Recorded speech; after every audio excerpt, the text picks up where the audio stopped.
আমাদের উপদেষ্টা মণ্ডলীর একমাত্র সাকিব খান, আসিফ মাহমুদ সজীব ভুঁইয়া। আমি তার বৈবাহিক জীবনযাপন নিয়ে কথা বলছি না, আমি সে বিষয়ে ইন্টারেস্ট না।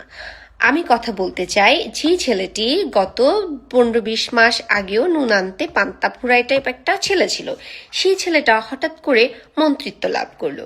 তারপরে সেই ছেলেটা ঢাকা 10 আসন থেকে ইলেকশন করতে চাইলো। তারপরে সেই ছেলেটা এখন মেয়র ইলেকশন করার জন্য পায়তারা করছে।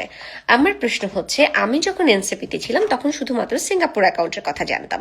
এরপরে গণমাধ্যম তো তার বিভিন্ন অ্যাকাউন্টের কথা প্রকাশই করলো যে সে কিভাবে বিভিন্ন ব্যাংকে সে কোটি কোটি টাকা পাঠিয়েছে। এখন আমার কথা হচ্ছে, আমাদের নতুন সরকার, ইন্টারিম গভর্নমেন্ট তো নাই, এবং পুলিশ প্রশাসন এবং জনগণ কেন তাকে প্রশ্ন করছে না, কেন তাকে প্রশ্নের আয়তায় আনছে না, কিভাবে তিনি টাকা পাচার করেছেন, কার টাকা পাচার করেছেন? দেখেন, এটা কিন্তু সরকারের টাকা পাচার করেনি। যদি পাচার করে থাকে, এই টাকাটা পাচার করেছে জনগণের টাকা, মানে আমাদের টাকা, আমাদের ঘামের, আমাদের কষ্টের টাকা।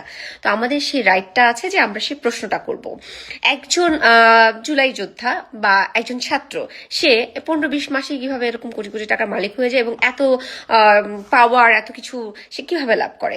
এই বিষয়গুলো নিয়ে আমাদের প্রশ্ন আছে, আমাদের জানার আছে। নতুন সরকারের কাছে আমার একটা বিনতি থাকবে এবং আইন সংশ্লিষ্ট বাহিনী সহ এবং গণমাধ্যমের কাছে আমার রিকোয়েস্ট থাকবে, সেটা হচ্ছে আসিফ মাহমুদ সজীব ভুঁইয়া ওরফে সাকিব খানকে আপনারা প্রশ্ন করুন, জানতে চান, ইনভেস্টিগেশন করুন। যদি সে সত্যি সত্যি টাকা পয়সা পাঠিয়ে থাকে, পাচার করে থাকে, সেই টাকাগুলো বাংলাদেশে আনার চেষ্টা করুন এবং তাকে শাস্তি, যদি সেটা প্রমাণিত হবে, তাকে শাস্তির আওতায় নেয়ার জন্য বাধ্য করুন।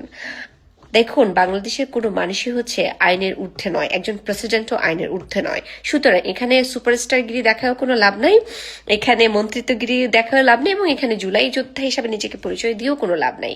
সুতরাং সবাইকে আইনের আওতায় আনতে হবে এবং